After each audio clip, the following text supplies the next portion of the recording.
Okay, also, try to be sure to get the youngest leaves you can find because the bigger leaves are too thick and they might not digest very well unless you cooked them a really long time until they fell apart.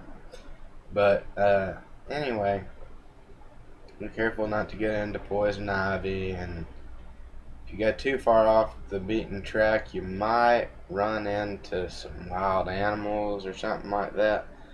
And anyway, there's a there was this one time I was out there, and it was pretty crazy. I walked right up on a rattlesnake. I was within one step of it, and I don't know if it was because it was scared or what, but it didn't even rattle at me. It was within striking distance, and my dog was freaking out. A big dog. I got a little dog and a big dog now, and she was freaking out about to attack it, and I told her to get back, and I stepped back and moved away slowly, and I didn't really have any weaponry with me. So anyway, I got away from it. The dog, about a year later, ended up getting bit by a poisonous snake. She survived, but a lot of times it's a miracle when a small, she's about a medium-sized dog, weighs about 45 pounds. A lot of times it's a miracle when a dog like that survives a bite, especially where she was bitten. She was bitten in the neck. So, venom spreads much faster when it strikes near an artery. It can make your lymph nodes swell, you end up suffocating. I treated her with Benadryl and a little doggy pain pill. It's called Rimadyl, which can be bad on the liver if taken often. And during a rattlesnake bite, it might not be the best idea, but the point was to keep her from moving around a whole lot. One of the best things you can do if you get bitten by a snake is don't move around, don't get too hot, don't get scared, don't panic. Get somebody to try to suck the venom out. If it's near major arteries, don't go trying to cut it out or anything. Get your butt to the hospital. If it's on a dog or your buddy, it's the same way. Don't try to be Doogie Howser or House or anything like that and go cutting on your buddy. Unless it's not near any arteries, and make sure to follow the instructions on your snake bite kits. I keep a couple of those around. But anyway, I'm letting this stuff cook so it'll be nice and tasty, tender. Technically, you're supposed to let it soak in some salt for about 30 minutes. Take some of the bitter out. But a lot of times, the bitter is actually what's good for you. Kudzu's not poisonous. The thick leaves are hard to digest.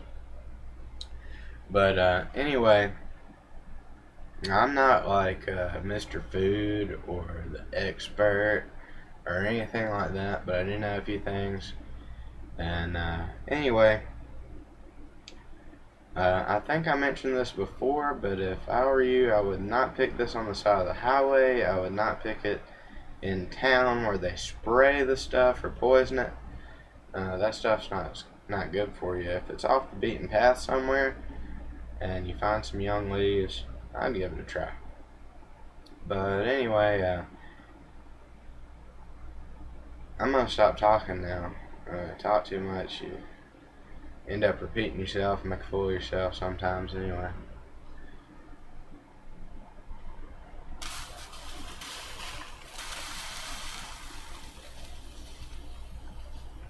I'm about to see how tender these leaves are with a fork.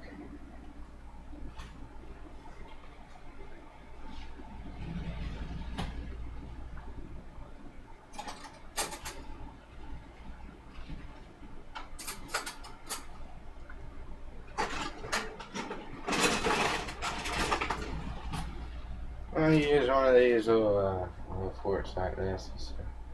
usually grab meat with it and stuff like that.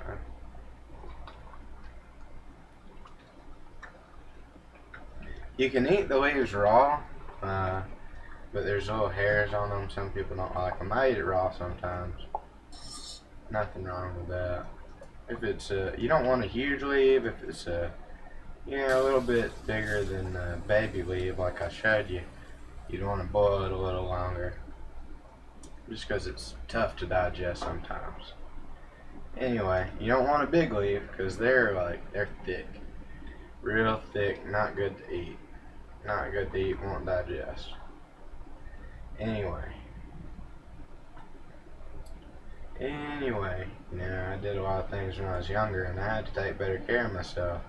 I didn't take that so seriously at first, and I started having all kinds of problems and everything else.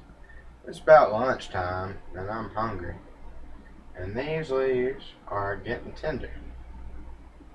So I'm gonna turn it off, and I'm gonna pause it, and I'm gonna put it in a bowl, and then I'm gonna let you see me taste it.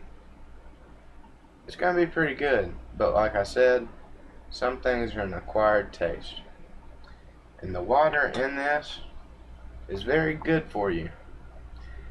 You can sop it up with a piece of bread, a biscuit, or cornbread. Cornbread is probably the #1 way to go with it. I cooked it for some guests not too long ago, and they actually liked it.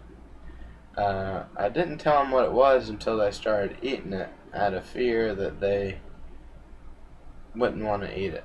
Because, some people are like, kudzu? How? What? Why would you eat kudzu? Well, they both like greens, so it worked out.